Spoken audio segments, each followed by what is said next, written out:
الحمدللہ رب العالمین والصلاة والسلام علی سید الانبیاء والمرسلین اما بعد اعوذ باللہ من الشیطان الرجیم بسم اللہ الرحمن الرحیم۔ پچھلے درس میں ہم نے زکوٰۃ کی تعریف اور اس کے فوائد قیود پڑھے تھے۔ آج اس کی شرائط اور سبب، اس پہ ہم ایک نگاہ ڈالیں گے۔ تو سب سے پہلے تو یہ سبب کیا ہوتا ہے، شرط کیا ہوتی ہے، رکن کیا ہوتا ہے، علت کیا ہوتی ہے، فرض کیا ہوتا ہے۔ یہ 4-5 قسم کے الفاظ جب بھی آپ کوئی فقہ کا باب پڑھتے ہیں تو یہ الفاظ ضرور استعمال ہوتے ہیں کہ جی اس کی علت یہ ہے، اس کا سبب یہ ہے، اس کی شرط یہ ہے۔ جیسے نماز میں جناب 6 چیزیں جو ہیں وہ شرط ہیں، 7 چیزیں فرض ہیں، ٹھیک ہے جی، وہی اس کے رکن بھی کہلاتے ہیں۔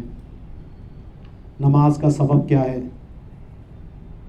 تو اس کی آسان سی پہچان یہ ہے کہ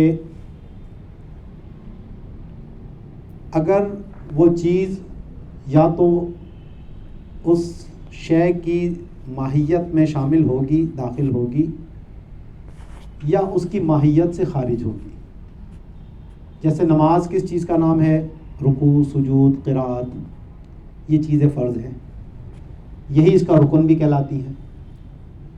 تو جس چیز کی بات ہو رہی ہے اگر وہ اس کی ماہیت میں شامل ہو تو وہ فرض اور رکن کہلاتی ہے۔ یعنی جن چیزوں سے مل کر وہ چیز بن رہی ہے وہ اس کے فرض یا رکن ہوں گے، یا پھر وہ اس کی ماہیت سے خارج ہوگی۔ اگر ماہیت سے خارج ہے تو براہ راست حکم تک پہنچانے والی ہے، یعنی جب وہ چیز پائی جائے گی تو حکم بھی پایا جائے گا، اور وہ نہیں پائی جائے گی تو حکم بھی نہیں پایا جائے گا۔ تو اگر وہ براہ راست حکم تک پہنچانے والی ہو تو پھر یہ دیکھیں گے کہ کیا وہ اس میں مؤثر ہے، یعنی اثر بھی ڈالتی ہے، یا اثر نہیں ڈالتی بس صرف پہنچا دیتی ہے۔ تو اگر وہ پہنچانے کے ساتھ ساتھ اس میں مؤثر بھی ہو تو اس کو علت کہتے ہیں۔ جیسے دن کی علت سورج کا نکلنا ہے، تو یہ جو حکم لگا روشنی کا تو یہ سورج کی وجہ سے، یہ اس کی علت سورج کا نکلنا ہے، اور یہ اس حکم تک پہنچائے گا براہ راست اور اس میں مؤثر بھی ہے۔ تو احکام میں کچھ علتیں ہوتی ہیں جو حکم تک براہ راست پہنچاتی بھی ہیں اور اس میں مؤثر بھی ہوتی ہے۔ اگر حکم تک براہ راست پہنچانے والی ہو لیکن مؤثر نہ ہو تو اس کو سبب کہتے ہیں۔ جیسا نماز کے اوقات نماز کی فرضیت کا سبب ہے، علت تو اللہ کا حکم ہے اقیم الصلاۃ، یا اللہ کی نعمتوں کا شکر جو ہم پر واجب ہے، شکر منعم، یہ اصل علت ہے عبادات کے لیے، ٹھیک ہے نا۔ لیکن نماز کا وقت اس کے لیے کیا ہے؟ سبب ہے۔ جب وقت آتا ہے تو نماز ہمارے ذمے پر فرض ہو جاتی ہے۔ تو دیکھو حکم آیا، اس کے پائے جانے کے وقت حکم تک پہنچایا اس نے، لیکن اس وقت میں تاثیر نہیں ہے کوئی کہ یہ براہ راست کوئی چیز فرض کر رہی ہے، یہ تو اللہ نے اس کو رکھا ہے، تو اس لیے یہ ہمیں نماز فرض ہو جاتی ہے اس وقت کے آنے پر۔ تو اس کو سبب کہتے ہیں۔ اور عام طور پر جو اضافت ہوتی ہے وہ سبب کی طرف ہوتی ہے۔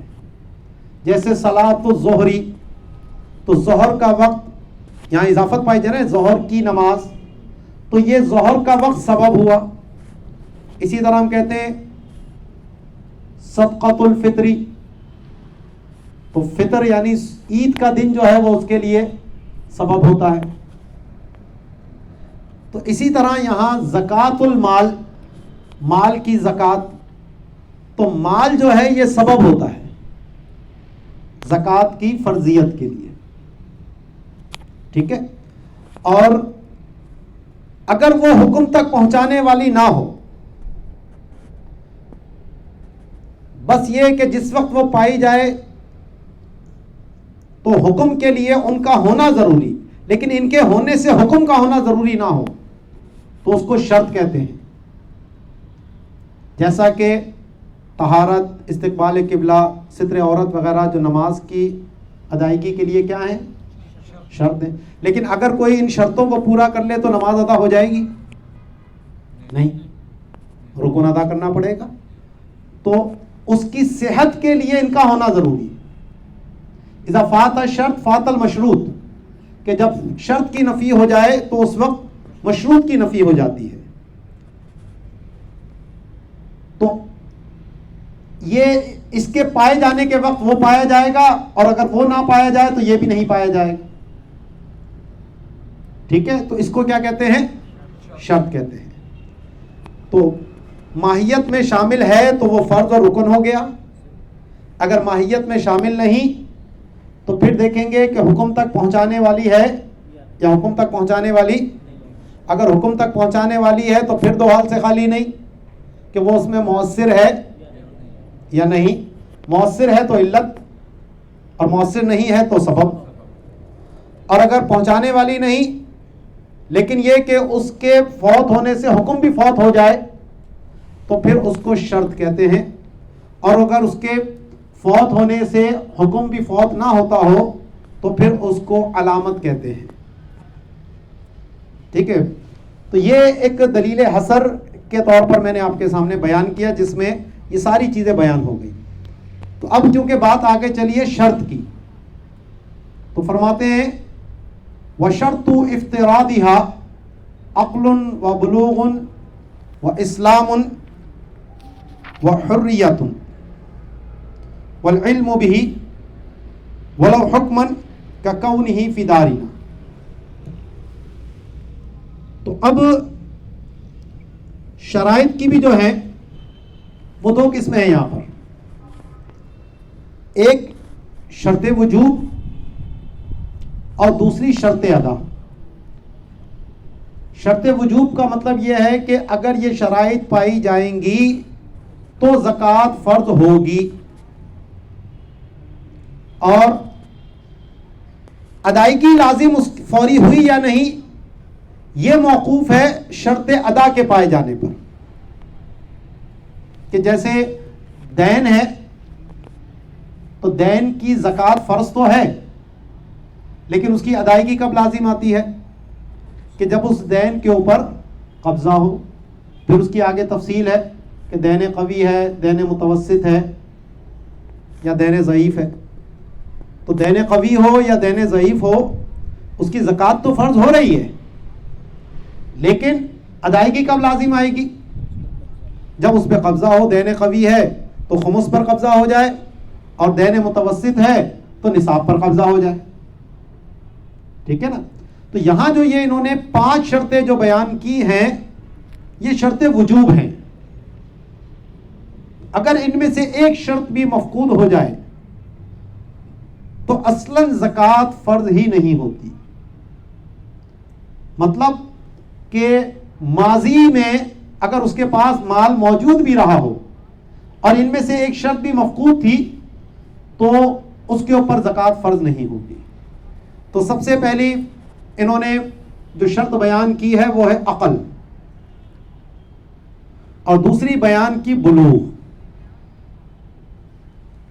جو مجنون ہے اگرچہ وہ اموال کثیرہ رکھتا ہو اس کے اوپر زکوٰۃ فرض نہیں.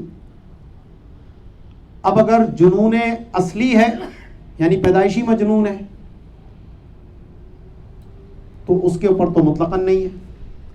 ہاں اگر افاقہ اس کو ہو جاتا ہے، کبھی صحت مند ہو گیا، تو اب سے دیکھیں گے کہ اب وہ مالک نصاب ہے اور باقی جو شرائط پائی جا رہی ہیں یا نہیں پائی جا رہی. اور اگر جنون اصلی نہیں ہے، صحت مند تھا، کسی وجہ سے دماغی توازن اس کا خراب ہو گیا، مجنون ہو گیا، تو اب اس میں یہ دیکھیں گے کہ یہ کیا پورے سال اس کی یہی کیفیت رہی یا سال کے درمیان میں اس کی یہ کیفیت ہوئی ہے. تو اس میں پورے سال کا یہ بیمار ہونا ضروری ہوگا. اگر جنون اصلی نہیں ہے بلکہ عارضی طور پر ہے، یعنی پیدائشی تو ٹھیک تھا، وہ بعد میں کسی بیماری کی وجہ سے اس کے دماغی طور پر خلل واقع ہوا، تو اگر یہ پورا سال اس کے اوپر رہا تو اس سال کی زکوٰۃ اس کے اوپر لازم نہیں ہوگی. اور جو حکم یہ جنون اصلی یا جنون عارضی کا ہے وہی حکم معتوہ کا بھی ہے. معتوہ کا کل ذکر میں نے کیا تھا، جس کو ہم باولا یا کم عقل جس کو ہم کہتے ہیں، جو مجنون تو نہیں ہوتا، یعنی لوگوں کو کوئی گالیاں یا پتھر دینا، لیکن دماغی طور پر وہ عام بندوں سے ہلکا ہوتا ہے، کم ہوتا ہے، جسے پنجابی میں کیا کملے ہیں، کملے کہتے ہیں، انہاں دے کملے بھی سیانے نے، کہ دوسروں کی چیز گھر میں اٹھا کر پھینکتے ہیں لیکن گھر کی چیز باہر نہیں پھینکتے. میں پاگل ہوں لیکن اتنا بھی پاگل نہیں ہوں. ٹھیک ہے، تو اس کا حکم بھی کل میں نے بتایا تھا کہ یہ صبی یاقل کے حکم میں ہوتا ہے، یعنی بالغ کے حکم میں نہیں ہے، نابالغ ہی کے حکم میں ہے. تو اس کا بھی یہی ہے کہ اگر یہ پورے سال اس کی یہی کیفیت، تو وہ دیکھیں گے کہ پیدائشی ہے یا عارضی طور پر ہوا. پیدائشی ہے تو ٹھیک ہے، جس وقت افاقہ ہوگا اس وقت سے پھر اس پہ احکام لاگو ہوں گے. اور اگر درمیان میں پیدائش میں تو ٹھیک تھا، بعد میں کوئی ایسی کیفیت ہو گئی اس کے اوپر، تو پھر اس کا وہی دیکھیں گے کہ پورے سال اگر اس کا یہی حال رہا تو پھر اس کے اوپر زکوٰۃ لازم نہیں آئے گی. دوسرا ہے بلوغ. تو نابالغ بھلے کتنے ہی مال کا وہ مالک ہو تو اس کے اوپر بھی زکوٰۃ فرض نہیں ہوتی. یعنی جس وقت وہ بالغ ہوگا تو اب مکلف ہوا ہے. تو وجہ اس کی یہ کہ زکوٰۃ عبادت ہے، اور عبادت کے لیے تکلیف شرعی ضروری ہے، اور تکلیف شرعی جو ہے وہ عقل اور بلوغ سے آتی ہے. تو نابالغ کیونکہ ابھی مکلف شرعی نہیں ہے تو اس وجہ سے اس کے اوپر ابھی زکوٰۃ بھی لازم نہیں ہے. اس میں امام شافعی رحمۃ اللہ تعالی علیہ اختلاف فرماتے ہیں. امام شافعی کے نزدیک جو ہے زکوٰۃ کا تعلق مال سے ہے، اس کا وہ کہتے ہیں بندے سے کوئی تعلق نہیں، یہ ایک حقوق مالی ہے. تو جس طرح اور دیگر حقوق مالی نابالغ پر لازم ہوتے ہیں، مثلا اس کی نابالغ کی شادی ہو گئی اور بیوی رخصت ہو کر گھر آ گئی. آج کل کے دور میں تو بڑا، بخاری صاحب بیٹھے ہیں ابھی تک شادی کے انتظار میں، تو پہلے نابالغوں کی بھی ہو جاتی تھی. ٹھیک ہے، تو اب جب بیوی آ گئی ہے تو اس کا نفقہ اس نابالغ پر لازم ہے. ٹھیک ہے نا، تو مالی ذمہ داری تو آئی. اسی طرح اگر اس کی زمین ہے اور اس کی زمین سے پیداوار حاصل ہوگی تو اس پیداوار سے عشر بھی لیا جائے گا. اگر خراجی زمین ہے تو خراج بھی لیا جائے گا. تو امام شافعی فرماتے ہیں کہ دیکھو جس طرح یہ نفقہ ہے یا عشر ہے یا اسی طرح خراج ہے، تو یہ جب لازم ہو رہے ہیں تو اسی طرح نابالغ اور مجنون کے مال میں زکوٰۃ بھی لازم آئے گی. تو اس کا جواب ہم نے یہ دیا کہ جناب ہماری دلیل تو یہ ہو گئی کیونکہ یہ عبادت ہے، اور عبادت جو ہے اس کے لیے تکلیف شرعی ضروری ہے اور یہ مکلف شرعی نہیں ہے، اس لیے ان پر زکوٰۃ فرض نہیں ہے. تو ہماری دلیل ہو گئی. اور ان کی دلیل کا جواب ہم یہ دیتے ہیں کہ نفقے کا جو معاملہ ہے اس کا تعلق حقوق العباد سے ہے، کیونکہ بیوی کو جو نفقہ دیا جاتا ہے کہ وہ شوہر کی پابند ہے، اس عوض میں اس کو نفقہ دیا جاتا ہے. تو وہ نابالغ کی بیوی بھی جب رخصت ہو کر گھر آ گئی ہے تو اس کا نفقہ جو ہے وہ اس نابالغ کے اوپر لازم آ جائے گا. یہ حقوق العباد سے ہے. اور زکوٰۃ کا تعلق حقوق اللہ سے ہے. ٹھیک ہے. اور جہاں تک عشر کی اور خراج کی بات ہے تو اس میں بھی معونت یعنی جو خرچہ آ رہا ہے زمین اور اس کا یہ وہ لازم ہے اس کے اوپر. یہ حقوق مالیہ میں سے ہے. اور اگرچہ عشر بھی عبادت میں سے ہے لیکن وہاں عبادت کا معنی تابع ہے, اصل اس میں معونت ہے. جبکہ زکوٰۃ کے اندر ایسی کوئی معونت کا معنی نہیں ہے, یہ خالصتاً عبادت ہے. جب خالصتاً عبادت ہے تو اس کے لیے تکلیف شرعی ہونا یہ ضروری ہے. ٹھیک ہے جی. تو یہ دو شرطیں آئیں, عقل اور بلوغ, لیکن اس میں اختلاف آیا امام شافعی کا. ان کے نزدیک یہ شرط نہیں ہے. تیسرا ہے اسلام. تو مسلمان کے اوپر زکوٰۃ فرض ہوگی کیونکہ عبادت ہے یہ, اور جتنے بھی غیر مسلم ہیں وہ فروعیات کے ابھی مخاطب نہیں ہوتے. ایمان لانا پہلے ان پر فرض ہے, اس کے بعد جو اسلام کی فروعیات ہیں, جو فروع ہیں, جو مسائل ہیں, جو فرائض ہیں, وہ ان کے اوپر ادائیگی اس وقت لازم آئے گی جب پہلے اسلام ہو. ٹھیک ہے نا. تو اس لیے جو غیر مسلم ہے اب اگر مسلمان ہوا تو اس سے ماضی کے سالوں کی زکوٰۃ نہیں لی جائے گی. اب وہ مسلمان جب ہوا ہے تو اس کے بعد سے وہ مکلف کہلائے گا. اسی طرح معاذ اللہ اگر کوئی مرتد ہو گیا تو وہ بھی دائرہ اسلام سے خارج ہے, تو اس کی بھی جو سابقہ سالوں کی اگر زکوٰۃ اس نے ادا نہیں کی تو وہ بھی ساقط ہو جائے گی اس سے. مرتد کو نمازوں کی قضا کا حکم دیا جاتا ہے کہ اگر حالت ارتداد سے پہلے وہ مسلمان تھا اور کچھ نمازیں اس پہ قضا تھیں, پھر وہ مرتد ہو گیا معاذ اللہ اور پھر توبہ کرتا ہے, تو اس کو حکم یہ ہے کہ جو حالت اسلام کی نمازیں اس پر قضا ہیں وہ ادا کرے. لیکن زکوٰۃ کے اندر یہ ہے کہ اس کی سابقہ اگر زکوٰۃ ہوگی تو وہ زکوٰۃ ساقط ہو جائے گی. تو یہ وجوب کے لیے بھی ہے اور اس کی بقا کے لیے بھی اسلام شرط ہے. ٹھیک ہے. چوتھی شرط ہے حریت, آزاد ہونا. کیونکہ جو غلام ہے اس کا تو خیر غلاموں کا معاملہ نہیں ہے, لیکن غلام کے پاس جو کچھ بھی ہوتا تھا وہ اس کے آقا کا ہوتا تھا. ایک غلام ہوتا تھا مکاتب, جس سے آقا نے عقد کتابت کر لی, یعنی یہ اس سے معاہدہ ہو گیا کہ تم اتنی رقم مجھے کما کر لا کر دے دو تو تم آزاد ہو. تو مکاتب کے پاس بھی جو مال ہے وہ ابھی خالص اس کی ملکیت نہیں ہوتا, کیونکہ وہ اس بات میں دائر ہے کہ اگر اس نے معاہدہ پورا کر لیا تو ٹھیک ہے وہ آقا کو دے کر آزاد ہو جائے گا.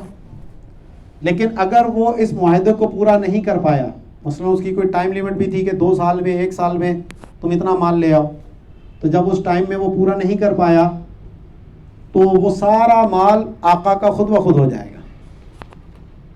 تو اس وجہ سے جو مکاتب کے پاس بھی مال موجود ہے اگرچہ نصاب سے زیادہ ہو, اس کے اوپر بھی زکوٰۃ فرض نہیں ہے کیونکہ وہ آزاد نہیں ہے. اگلی جو 5ویں شرط انہوں نے بیان کی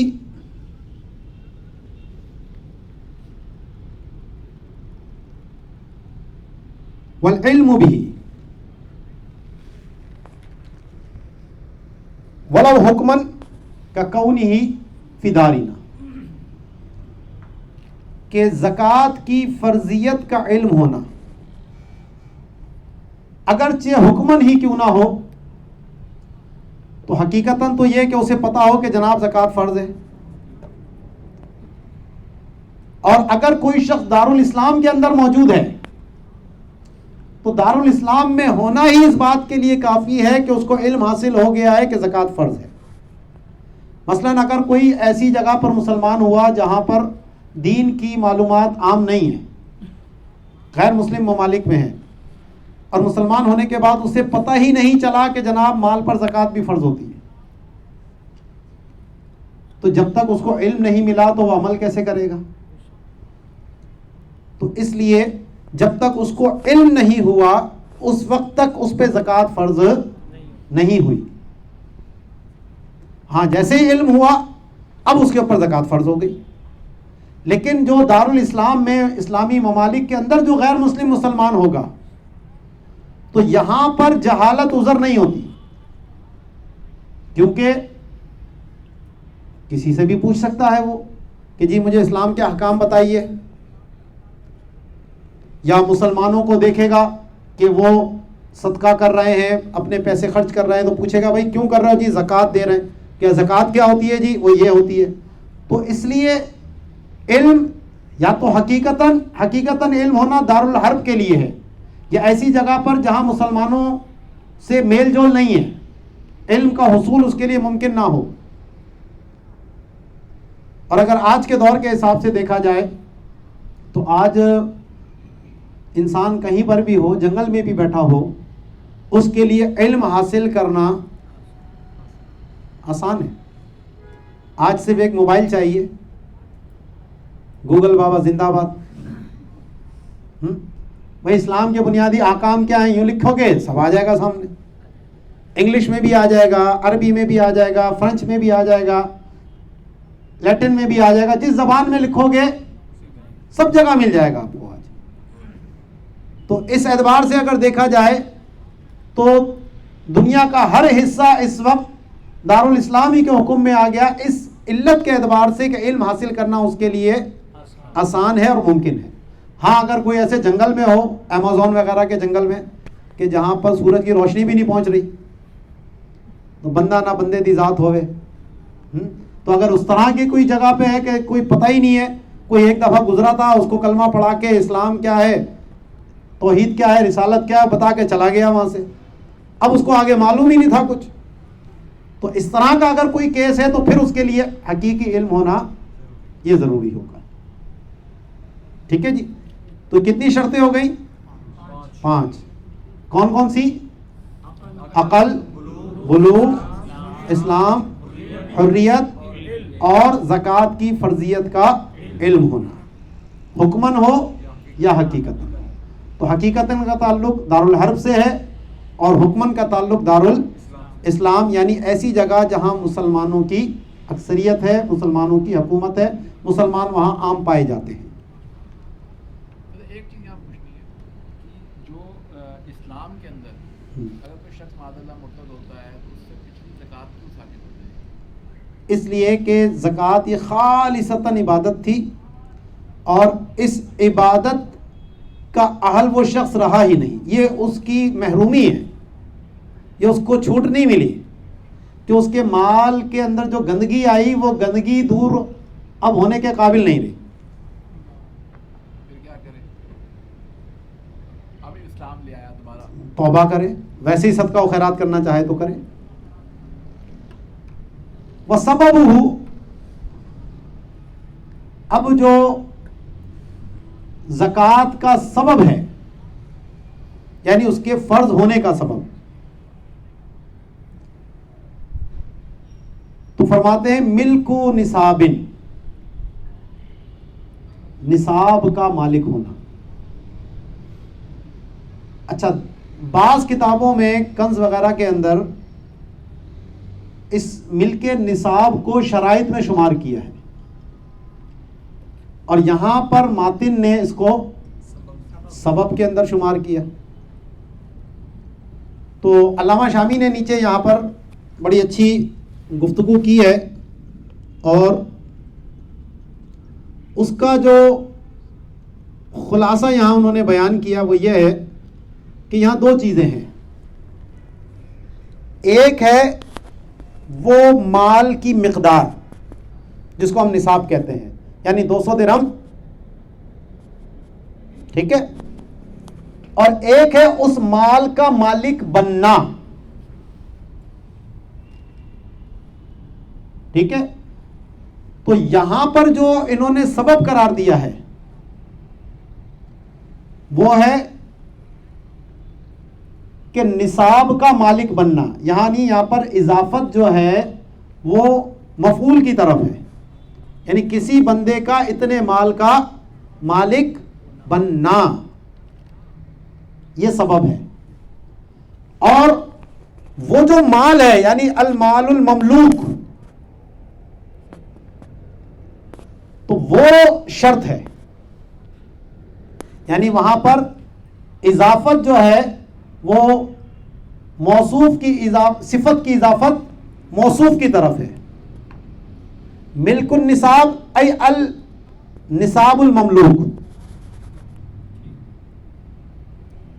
ٹھیک ہے نا. جو وہ نفس جو 200 درہم ہے وہ شرط ہیں، اور ان 200 درہم کا مالک بننا یہ سبب ہے. تو دو مختلف چیزیں ہو گئی، وہ مال ہونا اور چیز، اور اس مال کا ملکیت میں ہونا اور چیز. تو اس اعتبار سے دونوں میں تطبیق ہو جاتی ہے. تو جنہوں نے شرط کہا وہ اس مال کو کہا ہے، اور یہاں جو انہوں نے سبب کہا ہے وہ اس مال کا مالک بننے کے اعتبار سے کہا. ٹھیک ہے. تو اس کا جو سبب ظاہری ہے زکوٰۃ کی فرضیت کا، وہ نصاب کی ملکیت میں ہونا ہے. لیکن اس نصاب کے اندر 4 چیزیں ہونا ضروری ہیں. نمبر 1 وہ کیا ہو؟ حولی. نصاب کی پہلی صفت لگائی، وہ نصاب کیا ہو؟ حولی ہو. نسبۃ للحول، سال کو عربی میں حول کہتے ہیں. حالا یحولو، گھومنا، دائر ہونا. تو چونکہ سال گھومتا ہے، اس میں چاروں موسم آتے ہیں، اپ اینڈ ڈاؤنز آتے ہیں، سب کچھ ہوتا ہے، تو اسی لیے اس کو حول کہتے ہیں. تو حولیین یعنی وہ نصاب جس پر سال گزر چکا ہو، اور یہاں سال سے مراد قمری سال ہے. ٹھیک ہے نا. ہم تو جنوری فروری سے سال لگاتے ہیں نا. اسلامی طور پر ویسے تو عیسوی سال کو بھی ہم کوئی غیر اسلامی نہیں کہہ سکتے، لیکن جو اصل ہمارا معیار ہے وہ قمری سال ہے. ہماری عبادات کا تعلق قمری سال سے، روزے قمری سال سے آتے ہیں، زکوٰۃ بھی قمری سال سے آئے گی، حج بھی قمری سال سے آئے گا. ٹھیک ہے نا. عدت بھی ہوگی تو قمری مہینوں سے ہوگی. جتنی بھی یہ عبادات سے متعلق چیزیں ہیں اس میں جب بھی سال کی بات کی جاتی ہے تو وہ قمری سال ہوتا ہے. اور قمری سال جو ہے وہ اس عیسوی یا شمسی سال سے جو ہے وہ تقریباً 10 دن چھوٹا ہوتا ہے. اس سے فرق پڑ جائے گا، یعنی 3 سالوں کے اندر 1 ماہ کا فرق آ جائے گا. اور 30 سالوں میں 32 پر 1 سال کا فرق آ جائے گا.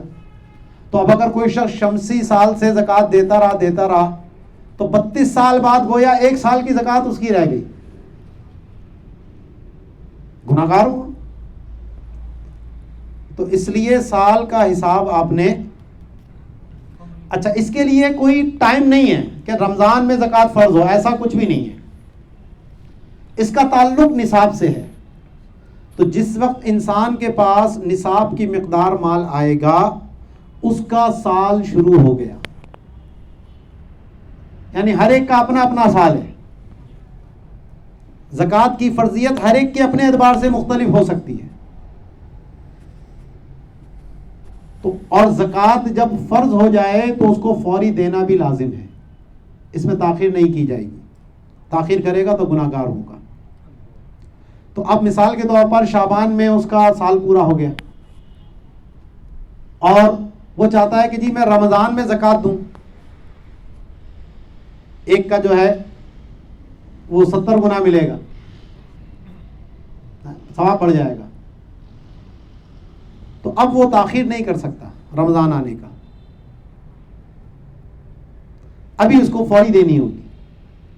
ہاں اگر وہ چاہتا ہے کہ رمضان میں دوں تو وہ ایڈوانس میں اگلے سال کی زکوٰۃ وہ رمضان میں دے دے.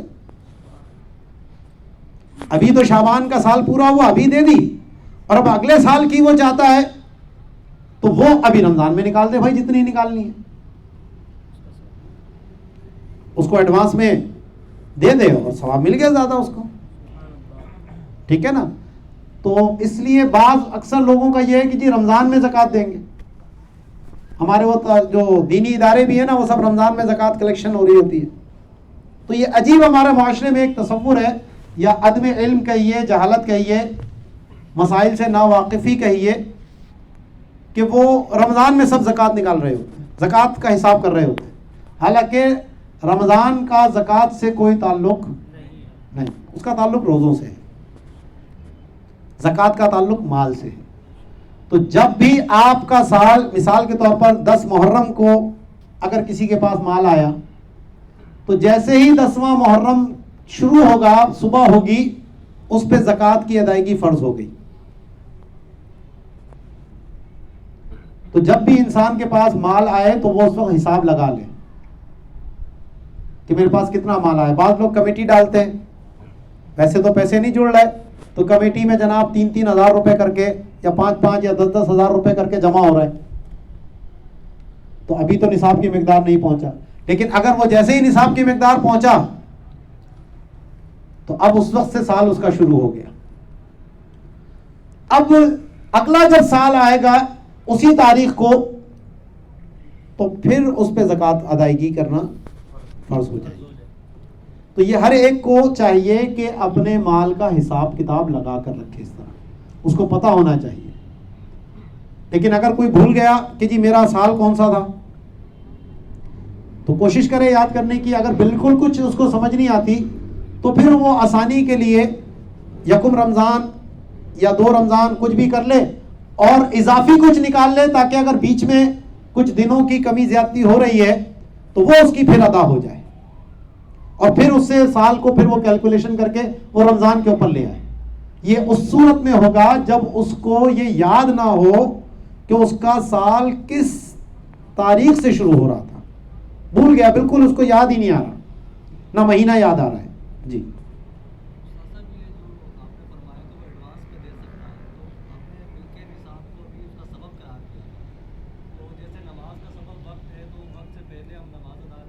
تو ملک تو ہے نا,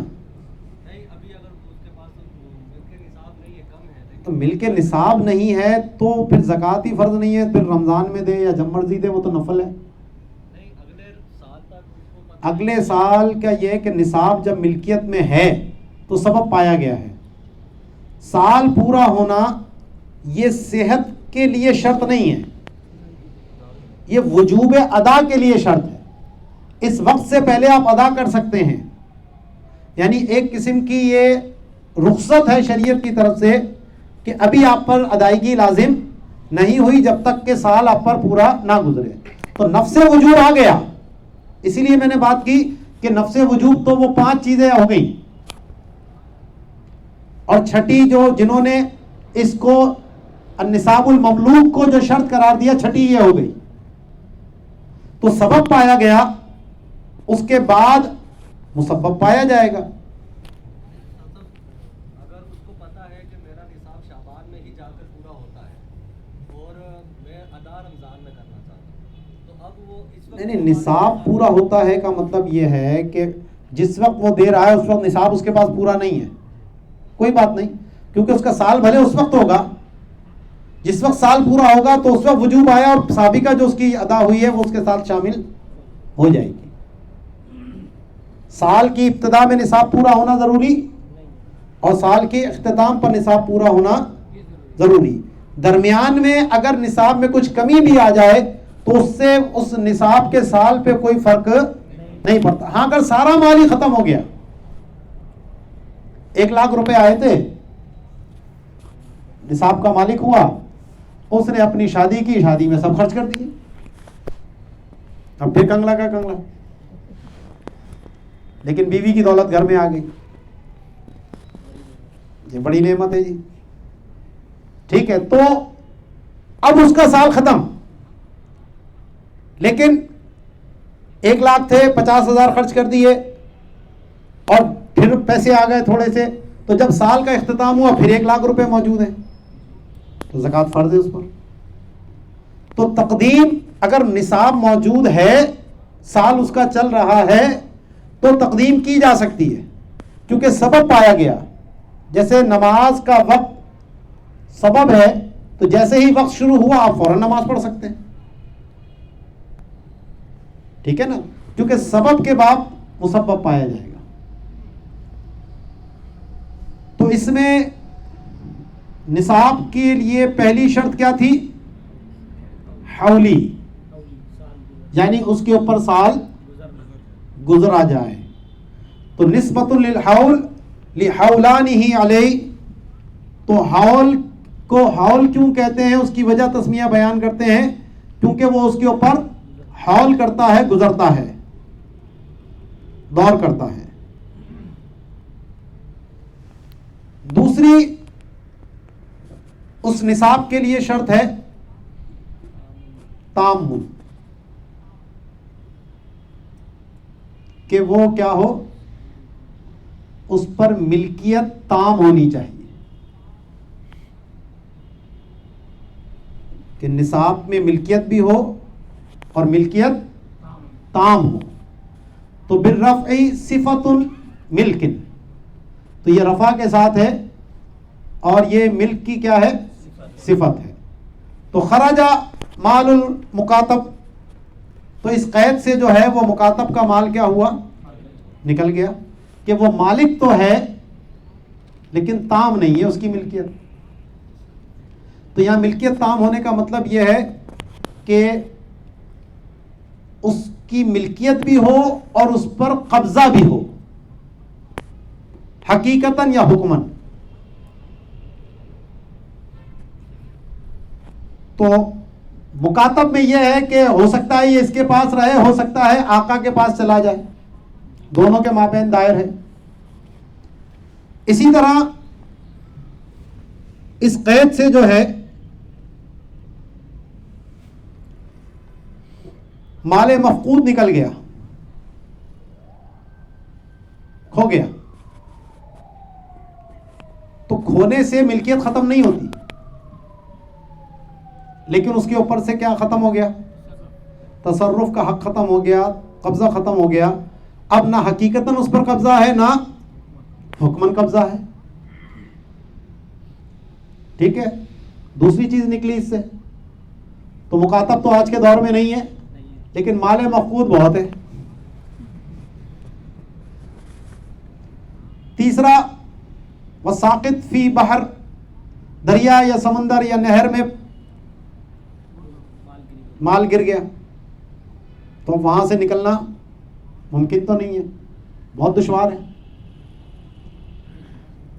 چوتھا مغصوب لا بینۃ علیہ, کسی نے غصب کر لیا اور اس کے پاس گواہ نہیں ہے, یا گواہ ہیں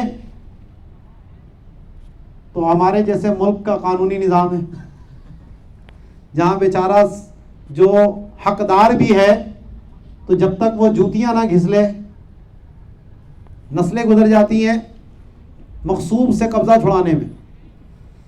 وہ دادا نے کیس کیا ہے اور پوتے کو آ کر فتح ملی ہے. تو یہ مثالیں ہمارے اس نظام کے اندر موجود ہیں, کیونکہ یہ سرمایہ دارانہ نظام ہے, یہ اسلامی نظام کوئی عدالت کا نہیں ہے.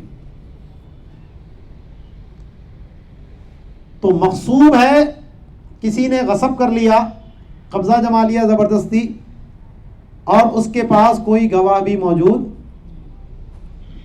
یا آج جس کا سب سے زیادہ ہمیں سامنا کرنا پڑتا ہے بھائی لوگوں کا,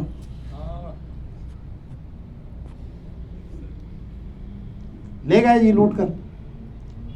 تو اب اس مال کی بھی زکوٰۃ اس کے اوپر, تو مالک تو تھا, وہ جو غصب کیا اس نے اس کو مالک تھوڑی بن گیا وہ ڈکیتی سے یا چوری سے, ٹھیک ہے. لیکن اب اس کے اوپر اس کی زکوٰۃ اصل مالک کے اوپر لازم نہیں ہے, کیونکہ ملکیت تام نہیں ہے جناب, ٹھیک ہے. اسی طریقے سے کسی جنگل میں یا ویران ایسے علاقے میں دبا کر بھول گیا, کہاں دبایا تھا بھول گیا, تو پورا جنگل تو نہیں کھودا جا سکتا. ہاں اگر گھر کے اندر دبایا تھا, گھر کے اندر رکھا تھا, کہیں اور بھول گیا ہے, اور پھر کچھ عرصے کے بعد وہ ملا ہے مال, تو اس کی زکوٰۃ ہوگی اس پر, کیونکہ گھر میں تسلی سے ایک ایک چیز کو کھول کر دیکھا جا سکتا تھا, مصروفیت کی وجہ سے نہیں دیکھ رہا تھا, ٹائم نہیں مل رہا تھا, یا اوپر اوپر سے دیکھا لیکن پورا تفصیل کے ساتھ نہیں دیکھا, تو یہ اس کی زکوٰۃ لازم ہوگی. یہ مال مفقود نہیں ہے. لیکن جنگل کے اندر یا ایسی جگہ پر دبا کر بھول گیا کہ جہاں پوری چیز کی تلاشی لینا اس کے لیے ممکن نہیں ہے, تو یہ اب گویا کہ وہ مال ہاتھ سے چلا گیا. ٹھیک ہے جی. اسی طرح وہ مال کے جو ابھی خریدا ہے لیکن قبضے میں نہیں آیا, خرید تو لیا, کیونکہ بے کرنے سے جیسے ہی ایجاب و قبول ہوتا ہے ملکیت کا تبادلہ ہو جاتا ہے, کیونکہ بے کا فائدہ کیا ہے, حکم کیا ہے, مبادلۃ المال بالمال تھی نا تعریف اس کی. تو جیسے ہی ایجاب و قبول ہوتا ہے خریدار اس چیز کا مالک ہو جاتا ہے جو خریدی اس نے, اور جو بیچنے والا ہے اس کا ثمن کا حق حاصل ہو جاتا ہے. اگر وہ معین ہے تو وہ بھی مالک ہو جائے گا, نہیں تو اس کے مطالبے کا اس کو حق حاصل ہو جائے گا. تو ابھی قبضہ نہیں کیا اس نے اور سال گزر گیا, تو ملکیت تو ہے لیکن ابھی اس کو اس پر تصرف کا حق حاصل نہیں ہے. اور اگر وہ چیز ابھی ضائع ہو گئی تو بے ہی ختم ہو جائے گی, کیونکہ وہ بائے کے اوپر کیا ہے, ثمن کے اعتبار سے مضمون ہے. اگر ضائع ہوئی تو بس ثمن ساقط, بے ختم. اب وہ خریدار سے کسی چیز کا مطالبہ نہیں کر سکتا. ٹھیک ہے, بیٹھ جائیں. بات سمجھ آ گئی آپ کو؟ اچھا, اس میں ایک اختلاف ہے, وہ انشاءاللہ آگے یہ گفتگو آئے گی یہی خریدار کے قبضے کے حوالے سے کہ یہاں زکوٰۃ لازم ہوگی یا نہیں. تو دو قول ہیں یہاں پر. علامہ شامی نے آگے باب جو بکریوں کی زکوٰۃ کا باب باندھا ہے, وہاں پوری ایک لمبی چوڑی اس پہ بحث ہے, تو وہاں انہوں نے دونوں اقوال نقل کیے. تو یہاں جو خود شارع ہیں علامہ حسکفی, ان کے نزدیک جو ہے اس میں زکوٰۃ لازم نہیں ہوتی, جو ابھی خریدی ہے اس پر ابھی قبضہ نہیں ہوا. تو گزشتہ سال کی بھی ان کے نزدیک زکوٰۃ لازم نہیں ہے. لیکن ایک دوسرا قول یہاں موجود ہے کہ جس وقت قبضہ آئے گا اس وقت وہ اس کی زکوٰۃ ادا کرے گا. وہ انشاءاللہ اس کو وہاں پر اس کو اور مزید دیکھ لیں گے. ٹھیک ہے. اسی طرح پہلے غلام ہوتے تھے, وہ بھاگ بھی جاتے تھے, تو تجارت کا غلام تھا اور وہ بھاگ گیا. آج غلام کی جگہ آپ قربانی کا بیل کھڑا کر دیں, بیچنے کے لیے خریدا تھا, شراب گوڑ لے کے آنا تھا بیچنے کے لیے, اور وہ وہیں سے دوڑنگی لگا گیا, غائب ہو گیا. تو اس کی بھی زکوٰۃ لازم نہیں آئے گی, کیونکہ اس کے اوپر اس کو قبضہ حاصل نہیں ہے. تو ملک تام کا خلاصہ کیا نکلا کہ اس پہ ملکیت بھی ہو اور قبضے میں بھی ہو, یعنی اس پہ تصرف کا اختیار بھی ہو, اور وہ یا تو اس کے اپنے حقیقی قبضے میں ہو یا اس کے نائب کے قبضے میں ہو. جیسے مسافر ہے, تو مسافر کے پاس ابھی تو مال نہیں ہے, وہ کسی اور جگہ پر ہے, مال کہیں اور ہے, لیکن جہاں پر بھی ہے تو اس کے کسی نمائندے کے پاس ہی ہے نا. تو اس لیے مسافر کے اوپر زکوٰۃ لازم ہے. وہ یہ نہیں کہہ سکتا ہاں ادائیگی جب ہوگی جب وہ اس مال تک پہنچے گا. مسافر ہے, حالت سفر میں ہے, اور پہلے کے سفر کیسے ہوتے تھے, تو جی مہینوں لگ رہے ہیں واپس شہر پہنچنے میں. تو اب وہ اپنے وطن سے دور ہے, مال اس کا اپنے وطن میں ہے, حالت سفر میں اس کے پاس کچھ بھی نہیں ہے, تو اب وہ زکوٰۃ لے سکتا ہے اس وقت, لیکن اتنی کہ جتنی اس کی ضرورت پوری ہو جائے اپنے وطن پہنچنے تک, اور وہاں جو اس کا مال ہے اس کے اوپر زکوٰۃ بھی فرض ہے اس کی. ٹھیک ہے. ایسے ہی جو دین ہوتا ہے, دوسرے سے وصول کرنا ہے ہم نے, تو ابھی جس سے ہم نے وصول کرنا ہے وہ بھی نیابت میں ہی ہے ہماری,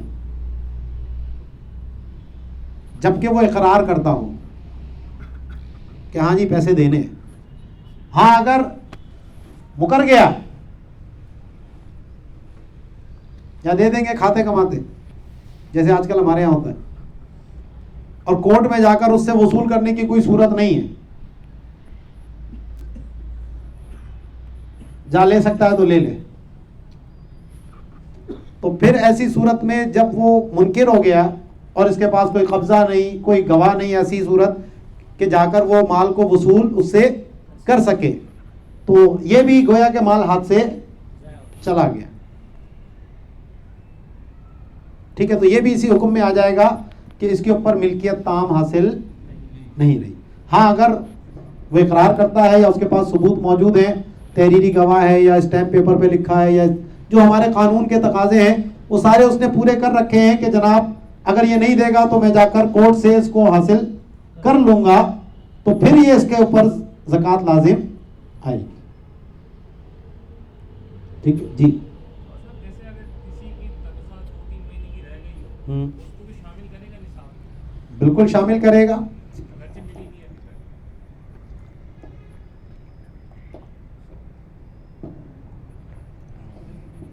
یہ نواز شریف والا کیس ہو گیا کہ جو تنخواہ وصول نہیں کی لیکن اس کا استحقاق ہو چکا ہے, تو وہ ایسٹ میں شامل ہوگی یا نہیں ہوگی. تو وہ بلیک لا ڈکشنری کے اندر سے تعریف نکال کے لائے تھے کہ جناب وہ بھی ایسٹ میں شامل ہے. ٹھیک ہے. تو یہاں پر یہ ہے کہ جو اجرت ہے اس کے اندر پھر یہ سوال ہوگا کہ یہ کون سا دین ہے, دین قوی ہے, دین متوسط ہے, یا دین ضعیف ہے. اس اعتبار سے یہاں بحث آئے گی. وہ انشاءاللہ جب ہم جی پی فنڈ وغیرہ پہ گفتگو کریں گے تو یہ وہاں پر اس کو ہم ڈسکس کر لیں گے.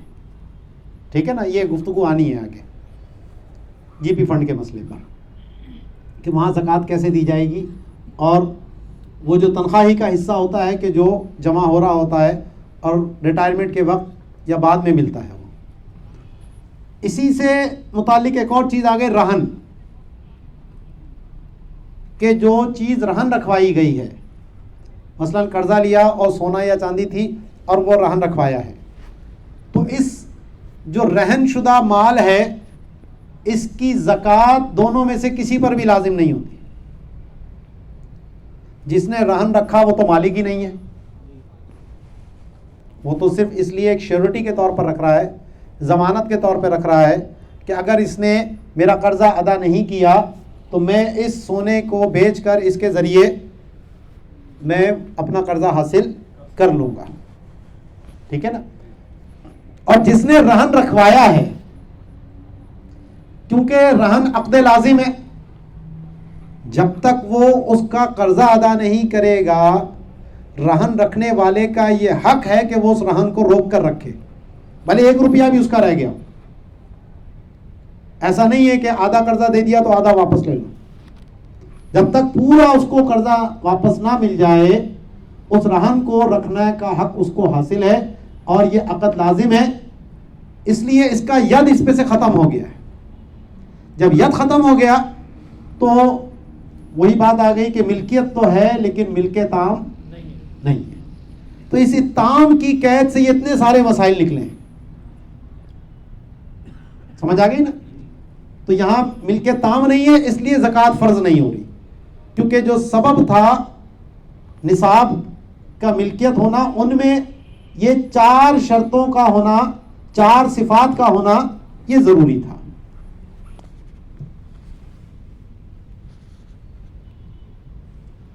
تو اس پہ علامہ حسکفی نے تھوڑا سا ایک علمی تبصرہ کیا ہے, تو وہ بھی دیکھ لیتے ہیں. تو فرماتے ہیں اقول انہ خرج باشتراط الحریت،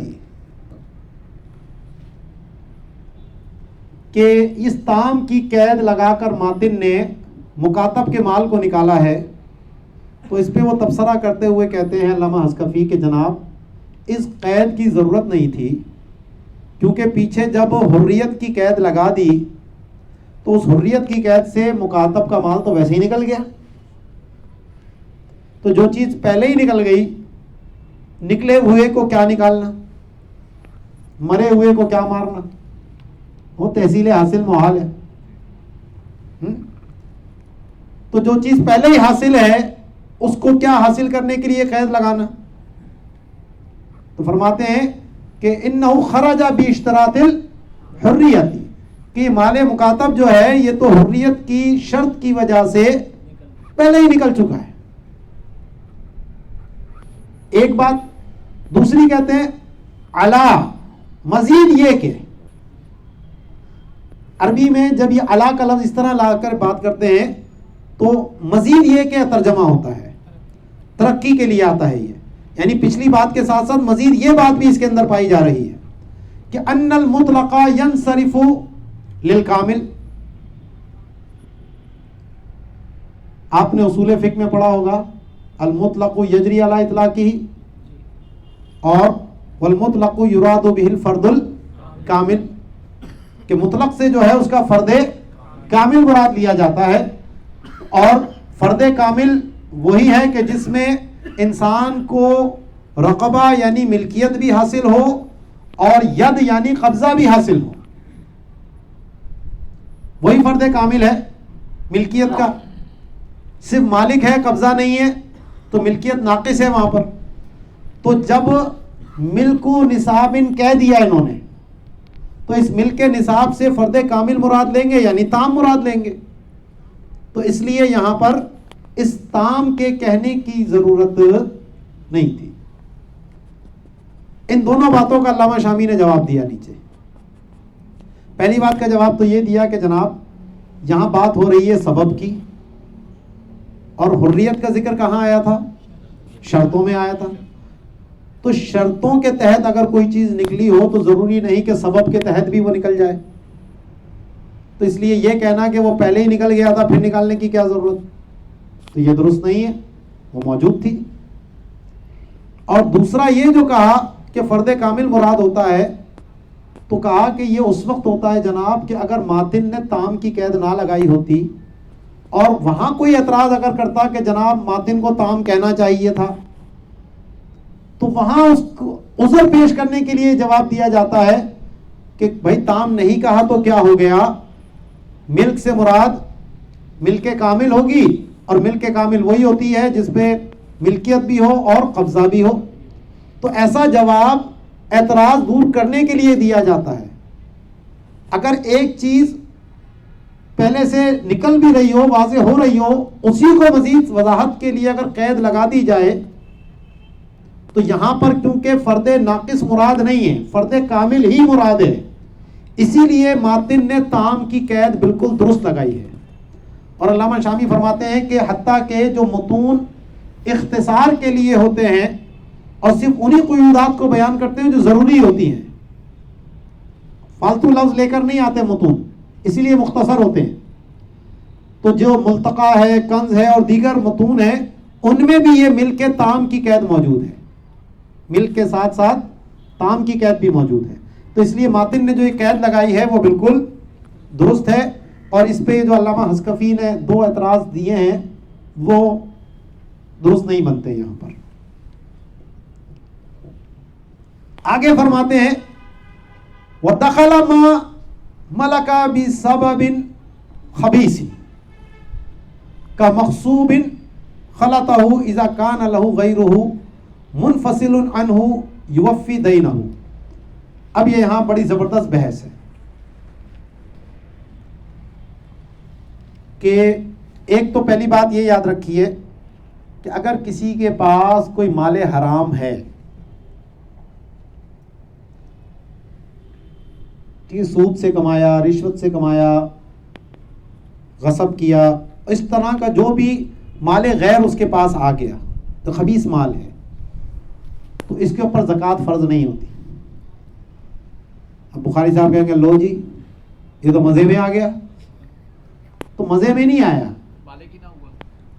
اس کے اوپر پورا مال صدقہ کرنا لازم ہے. یہ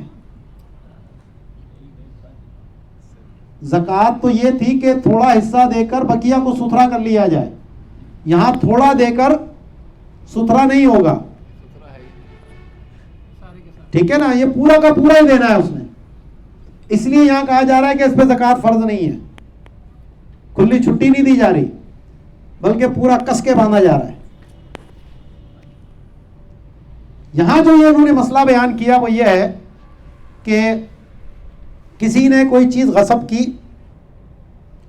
اور غصب کر کے اپنے مال کے ساتھ اس نے اس کو ملا دیا جس سے اس کی تمیز نہ رہی. مثال کے طور پر گندم کی ایک بوری تھی، اس نے دوسرے کی گندم کی ایک بوری غصب کی اور دونوں گندم کی بوریاں ملا دی، تو وہ دانے الگ الگ ہوں گے؟ مکس ہو گئے. یا روپے تھے اس کے اپنے پاس، اس نے دوسرے کے روپے غصب کیے اور مکس کر دیے، جس سے اب یہ نہیں پتا کہ وہ غصب والے پیسے کون سے تھے اور اس کے اپنے پیسے کون سے تھے. تو امام اعظم کے نزدیک یہ خلط کرنا استہلاک کے حکم میں ہوتا ہے، یعنی وہ پیسے ہلاک ہو گئے، کیونکہ غصب کا حکم یہ ہے کہ جب تک وہ چیز بھی عینی باقی ہے وہی واپس کرنی پڑے گی، اور اگر ہلاک یا استہلاک ہو جائے تو ایسی صورت میں پھر اس کا اگر مثلی چیز ہے تو مثل دینا پڑے گا، اور اگر قیمتی چیز ہے تو قیمت دینی پڑے گی. مثلی چیز وہ ہوتی ہے کہ جس کے افراد میں قیمت کے اعتبار سے فرق نہیں ہوتا، جیسے 1 کلو گندم دوسری 1 کلو گندم کی طرح ہے. ٹھیک ہے نا، تو یہ مثلی چیز کہلاتی ہے. اور قیمتی چیز کہ جس میں قیمت کے اعتبار سے افراد میں تفاوت ہوتا ہے، جیسا بکری، گائے. ایک گائے بظاہر ایک ہی وزن کی ہے، وہ 1 لاکھ روپے کی ہے، لیکن دوسری جو ہے وہ 5 لاکھ روپے کی ہے. وہ اعلیٰ نسل ہے جناب. جو جانور پالتے ہیں انہیں پتہ ہے یہ ساری چیزیں. ٹھیک ہے، تو قیمتی چیز کے اندر قیمت لازم آتی ہے اور مثلی چیز میں مثل لازم آتا ہے. تو امام اعظم کے نزدیک جب اس نے خلط کر دیا تو استہلاک ہو گیا. اب استہلاک ہو گیا تو یہ اس کا مالک ہو گیا ہے، اور جب مالک ہو گیا تو اب اس کے اوپر جس کا اس نے غصب کیا ہے اس کا مثلی چیز ہے تو مثل دے گا، اور قیمتی چیز ہے تو اس کی قیمت دے گا. تو اب یہ جو مالک ہوا ہے اس کے اوپر اس پورے کی زکوٰۃ لازم آ جائے گی، جبکہ اس کے پاس دوسرا ایسا مال موجود ہے کہ جس سے وہ اس کی ادائیگی کر سکے. مالک تو ہو گیا، اب قیمتی چیز ہے تو قیمت دینی ہے، مثلی چیز ہے تو مثل دینی ہے، تو اب دوسرا مال ہوگا تو اس سے ادا کرے گا نا. اگر اس کے پاس کوئی اور مال نہیں، صرف یہی تھا جو اس نے خلط کر دیا، تو اس میں سے اتنی مقدار جو اس نے دینی ہے اس کی زکوٰۃ تو نہیں دے گا کیونکہ وہ دین ہو گیا اس پر، اور باقی کی زکوٰۃ وہ ادا کرے گا. تو یہاں جو انہوں نے فرمایا وَدَخَلَ مَا مَلَكَ بِسَبَبٍ خَبِيثٍ، کہ اس ملک تام کے اندر وہ چیز داخل ہے کہ جس کا مالک سبب خبیث سے ہوا، جیسا کہ وہ مغصوب خلطہ، جس کو اس نے خلط کر دیا، اپنے مال کے ساتھ ملا دیا. تو اس پورے کی زکوٰۃ اس پر لازم ہوگی کب؟ اذا کان لہو غیرہ، جب اس کے پاس کوئی دوسرا مال بھی موجود ہو، منفصل عنہ، جو اس سے جدا ہو، یوفی دینہ، اور وہ اس سے اپنے دین کو ادا کر لے. ٹھیک ہے،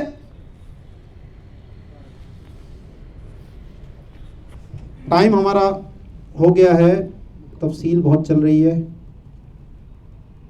آگے انشاءاللہ بڑی زبردست بحثیں آ رہی ہیں، جو دین سے فارغ ہونا، دین کی پھر اقسام، اور یہاں دین معجل، دین مؤجل، پھر یہ جو بینکوں سے قرضے لیے جاتے ہیں، بڑے بڑے ہاؤس بلڈنگ فائنینس سے قرضے لیے جاتے ہیں، کیا یہ ساقط ہوں گے نہیں ہوں گے؟ تو انشاءاللہ کل اس کے اوپر ہم گفتگو کریں گے. وما علینا الا البلاغ المبین. ابھی کوئی سوال ہے آپ کا تو وہ دیکھ لیجئے, مختصر بالکل.